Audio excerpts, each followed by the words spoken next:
conferencia del profesor Carlos Balbín. Lo recibimos con este aplauso y este agradecimiento.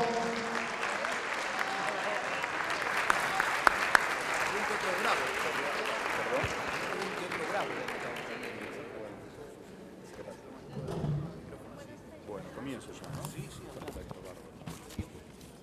No, pero los tiempos creo que son 30 minutos, no lo sé, ¿no?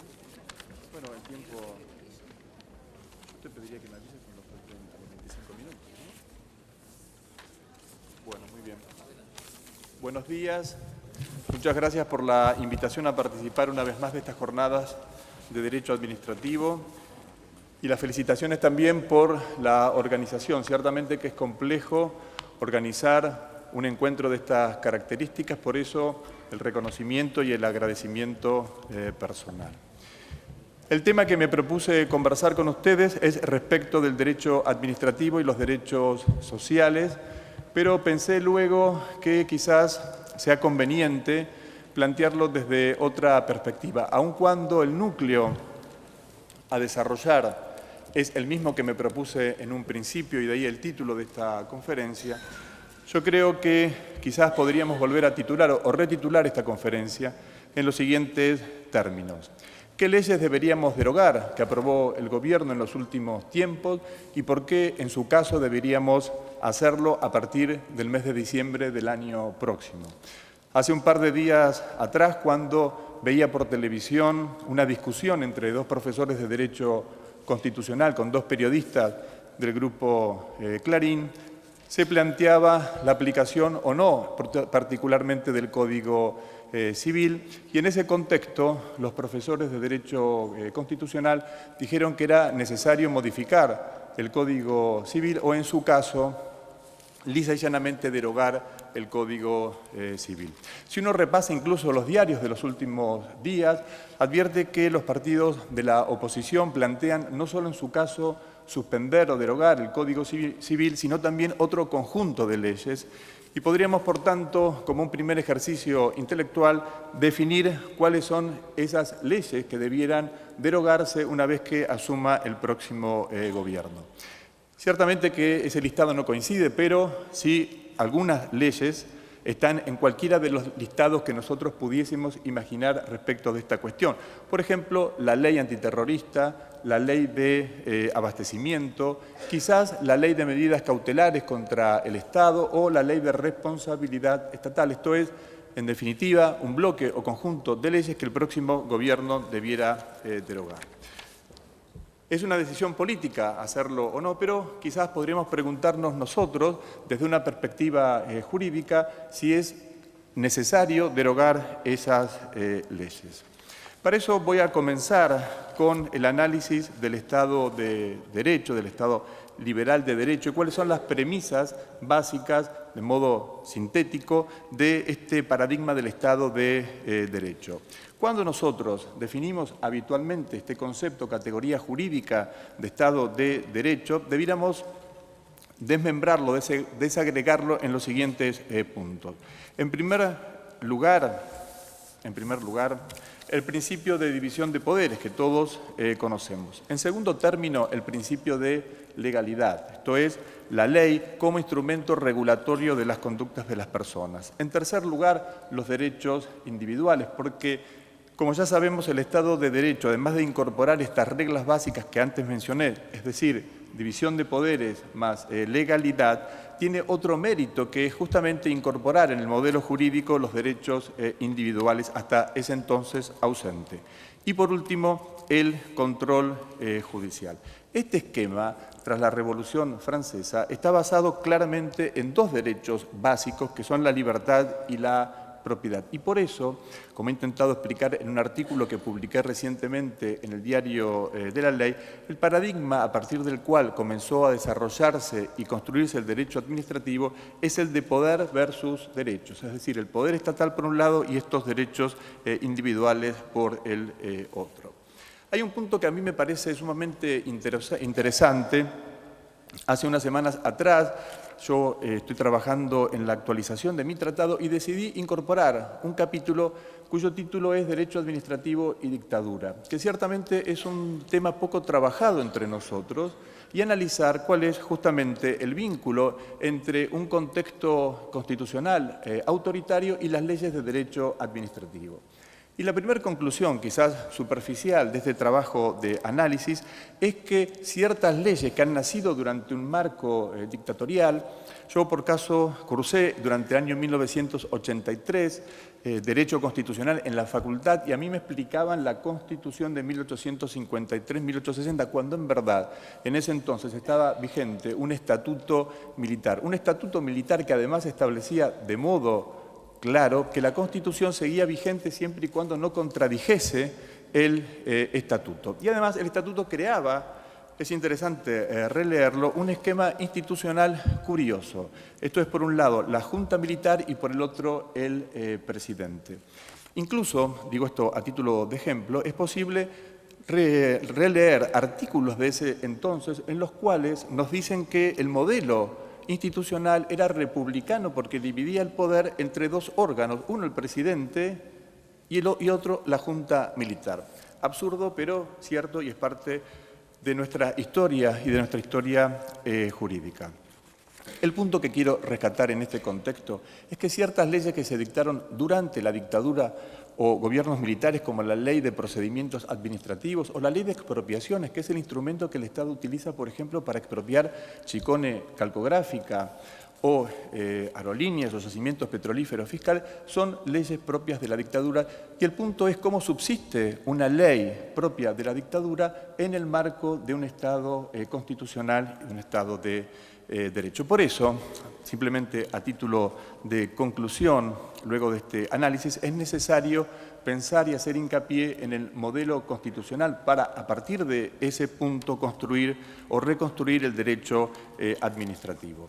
Y aclaro además que desde mi perspectiva, en el modelo del Estado de Derecho, el Estado liberal, el derecho administrativo se construye básicamente a partir del vínculo entre el Poder Ejecutivo y el Poder Judicial. Cuando uno lee o repasa los precedentes del Consejo de Estado francés, la cuestión crítica a debatir no es el contenido en sí del derecho administrativo, sino, insisto, la relación o vínculo entre el Poder Ejecutivo y el Poder Judicial. Los casos que nosotros habitualmente citamos, propios de la doctrina francesa, son precedentes en los cuales se debaten cuestiones de competencia, no sustanciales. Y por eso, insisto, el derecho administrativo se crea históricamente desde esta perspectiva de vínculo o relación o modo de relacionarse entre el Poder Ejecutivo y el Poder Judicial. Por eso, cuando uno lee incluso doctrina o jurisprudencia actual del derecho francés, se distingue claramente la jurisdicción judicial de la jurisdicción administrativa.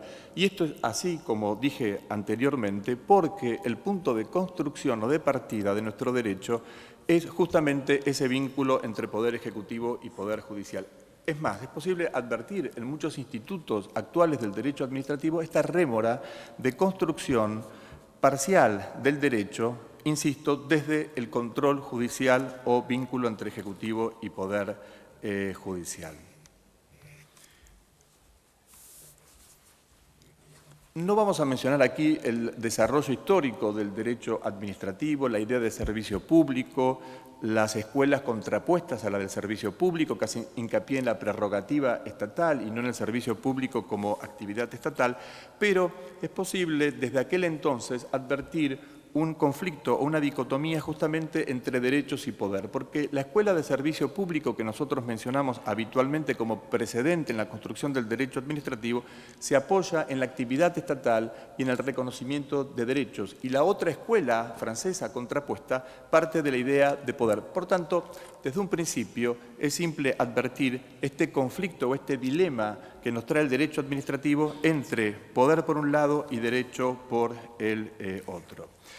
También es verdad que este concepto de servicio público es reemplazado por otras ideas, tales como, por ejemplo, la procura existencial en el derecho alemán, el concepto de interés público, pero luego de este recorrido histórico volvamos al derecho administrativo argentino.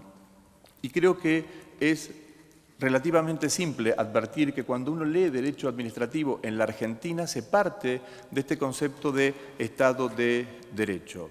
Cuando repasamos un texto de derecho administrativo sobre el concepto, definición de nuestro conocimiento, se nos dice que es el estudio de la función administrativa. Y por tanto se distingue, como todos sabemos, entre las funciones estatales. El objeto puntual del derecho administrativo es la función administrativa.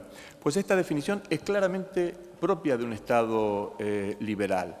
Insisto, definir derecho administrativo como función administrativa es válido, pero desde una perspectiva solo del Estado de Derecho y no de un Estado social o democrático de derecho. Al menos no es una definición disvaliosa, pero ciertamente es una definición incompleta respecto del concepto de derecho administrativo. Y es posible advertir también cómo seguimos construyendo derecho administrativo desde esta perspectiva del Estado de Derecho, del Estado liberal, sin tener presente muchas veces el Estado social y democrático de derecho. La regulación del acto administrativo, la ley de procedimientos administrativos, es también otro ejemplo claro en ese sentido. Por caso, la regulación y la revocación del acto administrativo de contenido patrimonial, creado por tanto desde la perspectiva del Estado liberal, es distinta, debiera ser distinta al régimen de revocación de los derechos que reconocen, de los actos que reconocen derechos sociales. Por caso, la revocación del acto administrativo quizás es más simple que la revocación del acto administrativo que reconoce derechos sociales. O el contrato.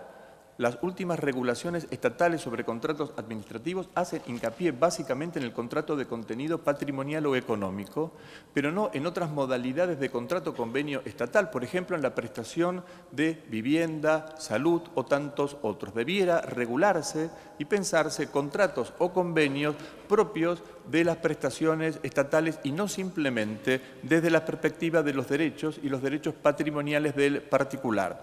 Y en tal sentido los invito a releer una vez más la ley de contrataciones, la ley de delegación de contrataciones, el decreto delegado de contrataciones, el decreto reglamentario y por último el pliego que se acaba de aprobar, pues todas estas normas se refieren solo a los contratos de contenido patrimonial y no prevén en ningún caso un marco regulatorio, insisto, en relación a otros convenios o contratos estatales. Muchas veces el Estado desarrolla su actividad prestacional en materia de servicios sociales, no solo mediante actos administrativos, unilaterales, de contenido ejecutorio, sino también a través de convenios. Y estos convenios no están regulados, como sí están reglados los contratos de contenido económico. El procedimiento administrativo es otro claro ejemplo en este sentido. Es un procedimiento, de acuerdo a la ley federal, ideado en términos de conflicto entre Estado y derechos de los particulares patrimoniales, pero no otros derechos. En verdad, el procedimiento administrativo debiera ser un cauce a través del cual se conforme el interés público y no meramente se resuelva el conflicto entre el Estado y un interés privado o particular. Insisto, la idea quizás es pensar un procedimiento administrativo capaz de recomponer o componer intereses y de esa manera construir el concepto de interés público. El proceso, por último, es también un claro ejemplo, tal como está regulado, y eso lo advertían en el panel anterior, en términos de controversia de derechos individuales y no de derechos sociales o, en su caso, derechos colectivos. Dejamos de lado el primer punto, que es el Estado de Derecho y cómo construimos nuestra especialidad del derecho administrativo desde esa concepción. Cuando surge y se incorpora el Estado social de Derecho, el pivote central no es ya el derecho de propiedad o la libertad, sino la igualdad. Y la pregunta es cómo, desde la perspectiva del derecho administrativo, conectar estos dos aspectos, es decir, la libertad y propiedad por un lado y la igualdad en el marco del Estado social por el otro. Y la primera pregunta que me hago es si cuando incorporamos el Estado social tenemos que redefinir o en su caso tachar los principios que antes mencioné propios del Estado de Derecho. Recuerdo rápidamente que, según dije antes, el Estado de Derecho se apoya en la división de poderes, en la legalidad, en los derechos individuales y en el control judicial. Y entonces, cuando comenzamos a pensar desde el Estado social de derecho, me pregunto si debiéramos modificar estos postulados, revertir estos postulados o, por el contrario, reformularlos. Y doy ejemplos en este sentido. En el Estado social de derecho comienza a discutirse o rediscutirse el principio de legalidad y de reserva de ley por el de reserva de norma jurídica. Es decir, según el criterio propio del Estado de Derecho, uno de los pilares básicos es el principio de legalidad. Y cuando me traslado al Estado social de Derecho, me pregunto si también debo aplicar con igual criterio el principio de legalidad, o por el contrario, debo flexibilizar el principio de legalidad. Esto es, cuando el Estado decide limitar, regular, recortar derechos en el marco del Estado de Derecho liberal clásico, exigimos una ley formal. Y a la vez me pregunto, cuando el Estado interviene en el contexto del Estado social de derecho con el objeto no de limitar derechos, sino de reconocer o expandir derechos, ¿cabe por tanto también en este contexto exigir con igual grado el principio de legalidad? Muchos creen que no. De modo que el principio de reserva de ley tiene que ser reemplazado, sustituido por otra regla, que es, por ejemplo, la reserva de norma jurídica. Es irrelevante si es una ley o no es una ley. Lo que sí cabe exigirle en este contexto al Estado prestacional es reserva de norma jurídica, y lo que también se discute es la densidad de la regulación propia de la ley. Respecto de los otros principios también, los derechos individuales se completan con los derechos sociales y con todas las reglas que nosotros ya conocemos, tanto en cuanto al mínimo que debe satisfacer el Estado, el principio de progresividad y el de no regresividad. Y el otro punto es el del control judicial, porque cuando nosotros completamos el Estado de Derecho con el Estado social, los jueces comienzan a planificar y ejecutar políticas públicas. A pesar de que los jueces dicen que no, que de ningún modo un juez planifica o ejecuta políticas públicas, basta con leer ciertos fallos de los tribunales para advertir claramente que los jueces comienzan a diseñar políticas públicas, con lo cual en el Estado social de derecho, de alguna manera empezamos a cuestionar esos postulados del Estado liberal. Y la pregunta central que yo me hago y en la que no encuentro respuesta es si tenemos que reemplazar los principios del Estado liberal por otros o completar esos principios con nuevos principios. Y advierto también cuestiones deficitarias en este contexto. Hablaban antes de algunos fallos de la Corte. Por ejemplo, aquel fallo en el cual la Corte dice que una empresa de medicina privada debe devolver ciertas sumas o incremento en el pago de la cuota social. ¿Quién sabe por qué? Yo soy afiliado a esa obra social, jamás me devolvieron ese incremento y mes a mes me siguen aumentando la cuota. Con lo cual, desde esa perspectiva personal, de experiencia personal, uno se pregunta cuál es el sentido o cuál es la efectividad de muchas decisiones judiciales en el marco propio del Estado social de derecho. Y doy otro ejemplo, también desde mi experiencia personal. Como juez condenamos hace 7 años atrás, o quizás 8, y se trata de una sentencia firme, a la ciudad de Buenos Aires a colocar paneles acústicos en las autopistas.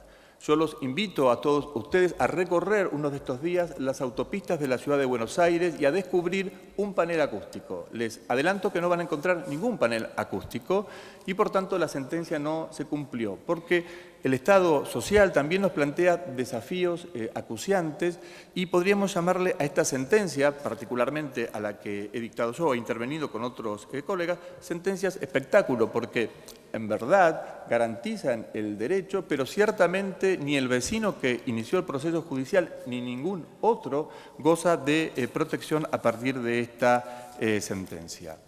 En este punto vuelvo al inicio de la charla y traigo aquí una ley que es la Ley de Abastecimiento. La Ley de Abastecimiento, no tengo tiempo aquí de dar una opinión demasiado fundada, pero es una ley, es un claro ejemplo de lo que estoy intentando plantear aquí.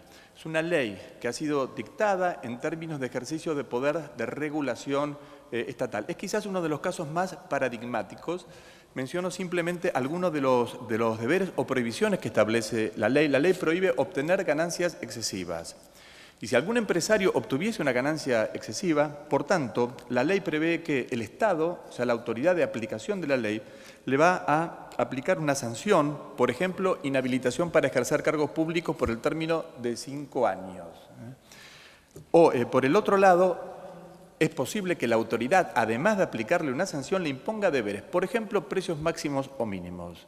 En otras palabras, dicho en términos lineales, si usted es empresario y obtiene ganancias excesivas, por tanto el Estado le va a aplicar una multa, una inhabilitación y además le va a imponer ciertos deberes, como por ejemplo precios máximos, mínimos o cuotas de producción de los bienes o servicios de que se trate.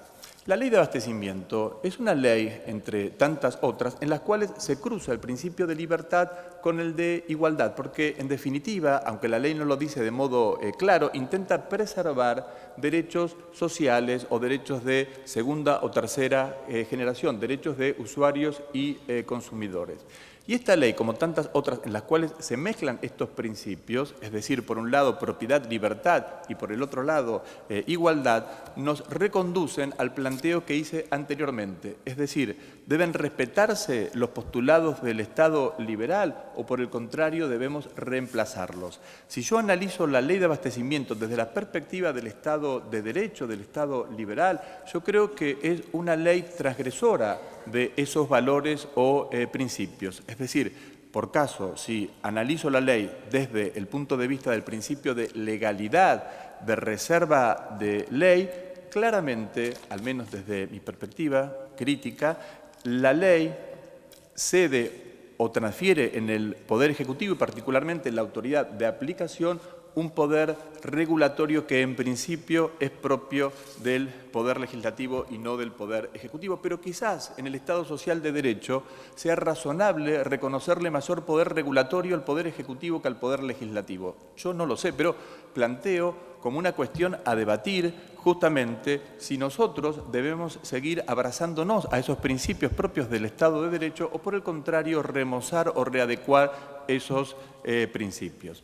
Y además advierto que cuando nosotros nos introducimos en el Estado social de Derecho, surge otro concepto, otra idea jurídica central que es la discrecionalidad. Y la ley de abastecimiento es un ejemplo muy claro en ese sentido de reconocimiento de poder discrecional en el Poder Ejecutivo.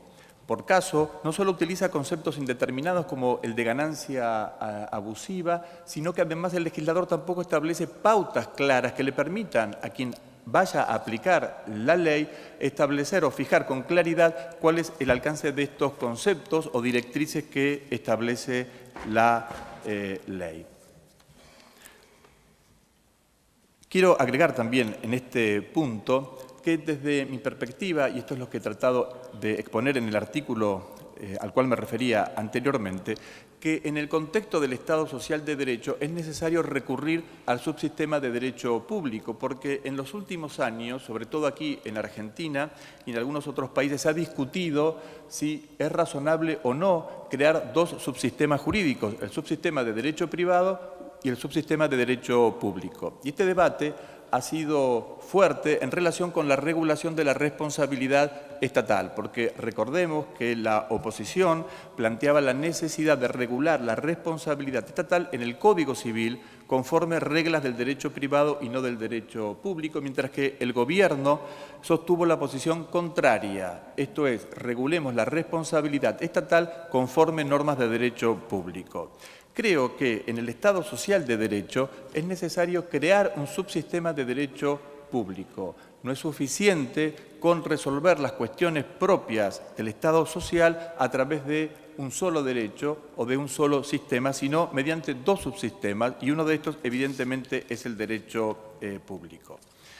Hablamos del Estado de Derecho, del Estado social de Derecho, y el tercer punto es el del Estado democrático de Derecho. Y me pregunto qué querrá decir que el Estado argentino, que por cierto ya no se rige más por el estatuto ni las bases del gobierno militar, sino por una Constitución que nos dice que el Estado actualmente es un Estado democrático. ¿Y qué querrá decir que es un Estado democrático desde la perspectiva del derecho administrativo? Porque en términos constitucionales es muy claro que este es un Estado democrático. Pero desde la perspectiva del derecho administrativo, la democracia supone, creo yo, dos puntos relevantes. El primero es la participación, que este es un déficit, como todos conocemos, del derecho administrativo. Pero el otro punto igualmente importante es el consenso. Las decisiones estatales deben llevarse adelante a través del consenso. Y un claro ejemplo en sentido contrario es la aprobación del Código Civil y Comercial de la Nación. ¿Es acaso un código ilegítimo? Yo en verdad no lo sé. Lo que sí creo es que las decisiones en términos de análisis jurídico, no político, porque pensemos, por caso, comienzan a introducirse en el derecho y en la cultura jurídica ideas novedosas tales como el buen gobierno, la buena administración, la eficiencia estatal. Es que en verdad se trata de conceptos políticos. No, son conceptos jurídicos, se incorporan y trabajamos esas ideas como conceptos jurídicos. Por tanto, el consenso a partir de una idea de Estado democrático es también una cuestión jurídica. Y cuando una decisión no se llega a través del consenso, es posible plantear que de alguna manera esa decisión está viciada. El consenso, por tanto, debiera trabajarse, incorporarse desde nuestro conocimiento en el derecho administrativo. No se trata meramente de las técnicas de participación del decreto 1172 o, en su caso, de otros principios o reglas, sino también del consenso. Y hay que regular procedimientos y procesos también en términos de consenso. Por caso, el procedimiento administrativo debe estar construido a partir de la idea de participación y no solo esto, sino también consenso.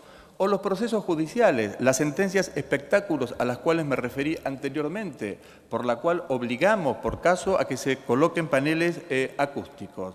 Lo cierto es que esas sentencias no se cumplen. ¿Cuál es quizás un modo de cumplirlas? A través de la participación y el de consenso.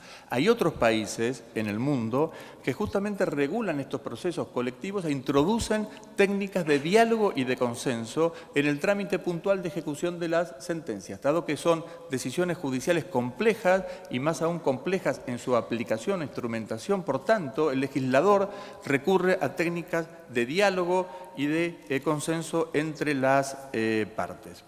Hemos hecho un repaso rápido respecto del Estado de Derecho, del Estado social de Derecho y del Estado democrático de Derecho. ¿Qué ocurre con el derecho administrativo hoy, más allá de las cuestiones que nos planteamos respecto de este marco que describí anteriormente? En otras palabras, las leyes sobre las cuales se hablaba en el panel anterior respecto del derecho administrativo son leyes que debieran ubicarse desde una perspectiva teórica en el marco del Estado de Derecho, del Estado social de Derecho o del Estado social y democrático de Derecho.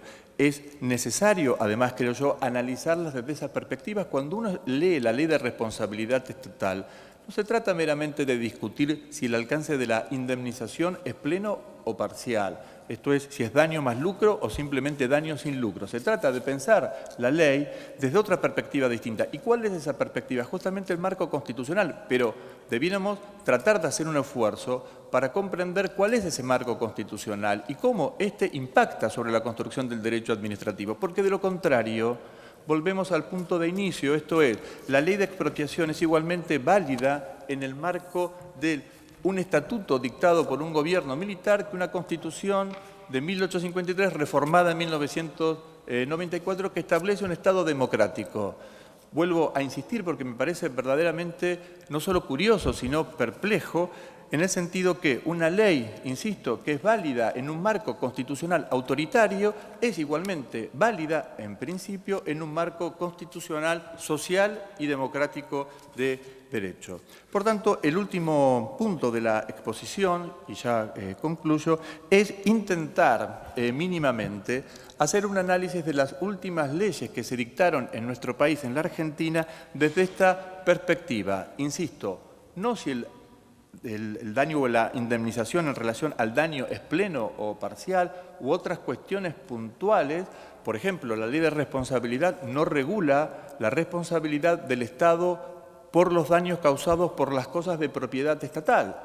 Con lo cual debemos recurrir al Código Civil. Por un lado, la ley nos dice no vaya al Código Civil o no vaya por vías hermenéuticas simples al Código Civil, como es la aplicación directa o subsidiaria, sino, en todo caso, si usted debe recurrir al Código Civil, hágalo a través de una vía más tortuosa de interpretación, que es la analogía.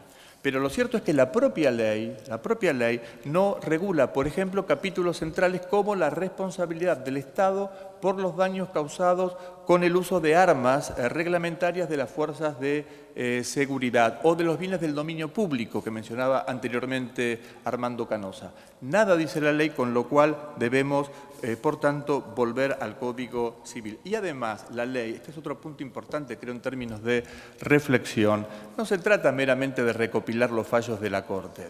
Es muy interesante leer el debate parlamentario, porque en el debate parlamentario los legisladores opositores cuestionaban, por ejemplo, el capítulo 1, el capítulo 2 o el punto 1, punto 2, y la respuesta del Ejecutivo era el punto 1, fallo tal de la Corte, el punto 2, precedente tal, el punto 3, considerando cuarto párrafo tercero, voto mayoritario, dijo. Pero acá no se trata de simplemente una discusión de preguntas y respuestas respecto de qué dijo la Corte, sino de construir un marco de responsabilidad estatal en el contexto del Estado social y democrático de derecho y además que rija los próximos 30 años en la Argentina. No que se dedique simplemente a recopilar qué dijo la Corte durante los últimos 30 años, porque advierto que la sociedad no es la misma de hace 30 años en la Argentina y que los problemas de la Argentina no son los mismos de hace 30 años atrás. Pero nosotros nos dedicamos a aprobar un proyecto de ley, una ley, en definitiva, que se dedica a analizar cómo la Corte reguló y a copiar cómo la Corte reguló la responsabilidad estatal durante los últimos 30 años. Dicho esto, en términos introductorios de la parte final de este relato,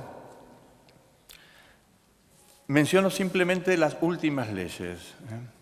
El Código Civil es un tema interesante. Hay muchos capítulos de derecho administrativo dentro del Código Civil.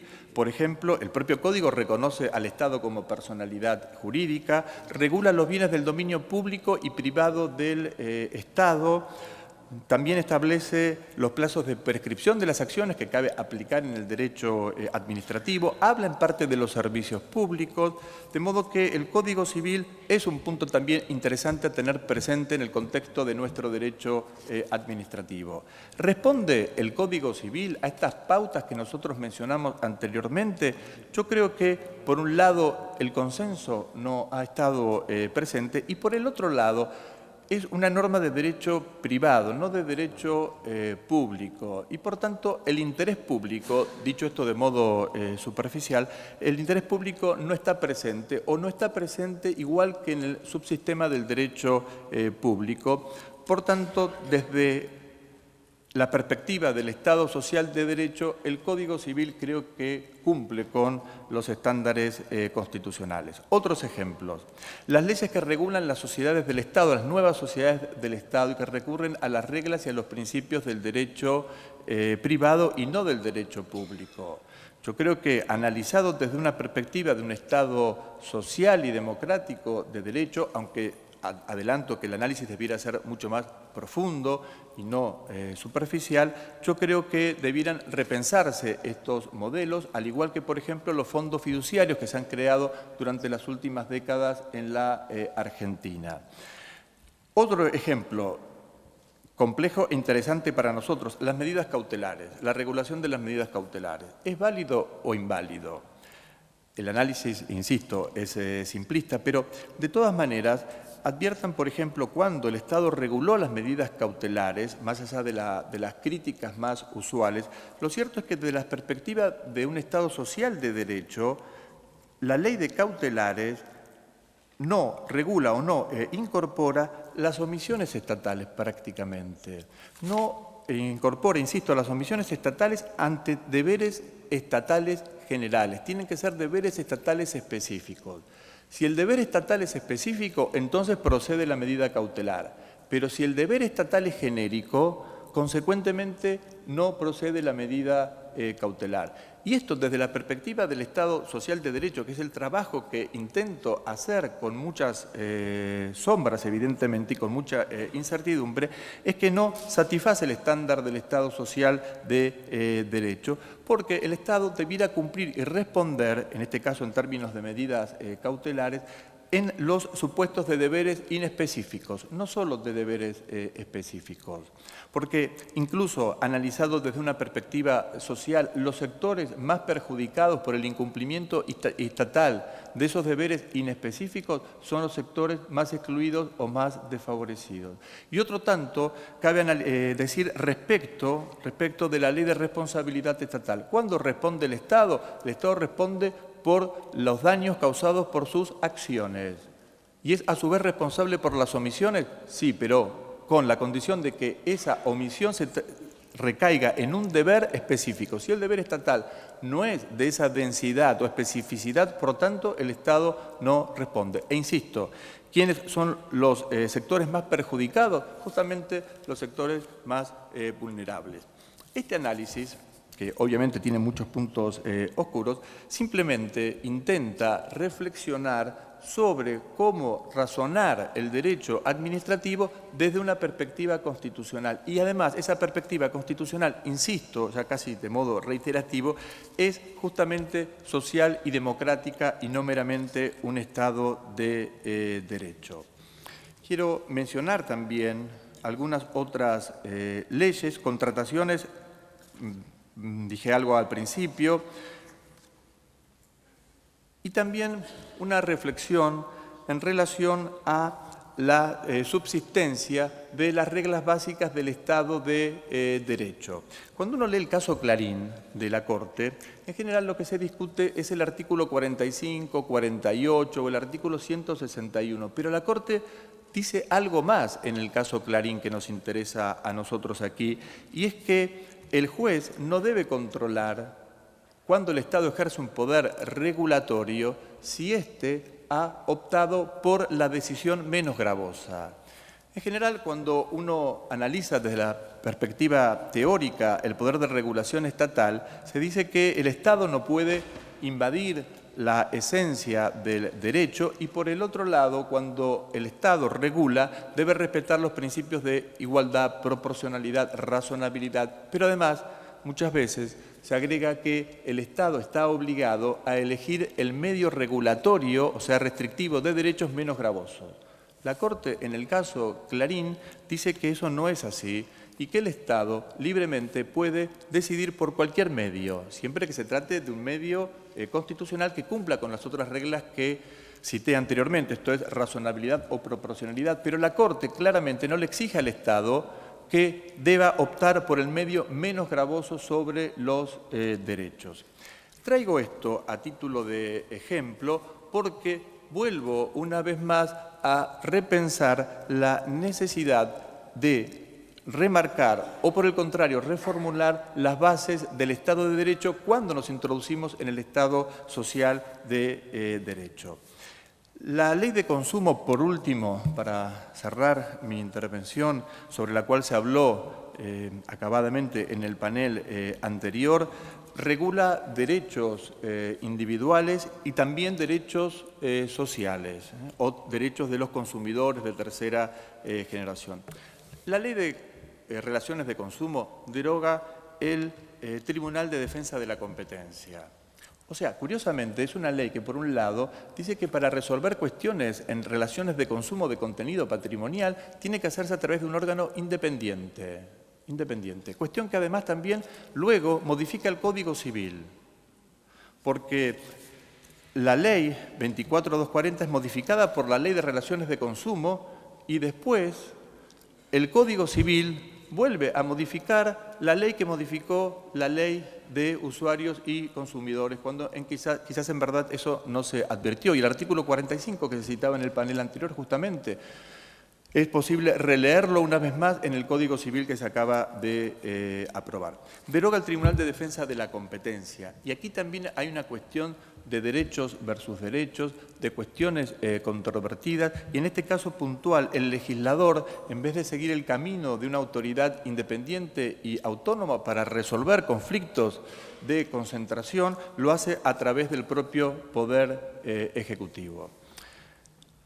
Cierro. Vine a plantear dudas, porque en verdad no tengo certezas ni tampoco quiero tener certezas.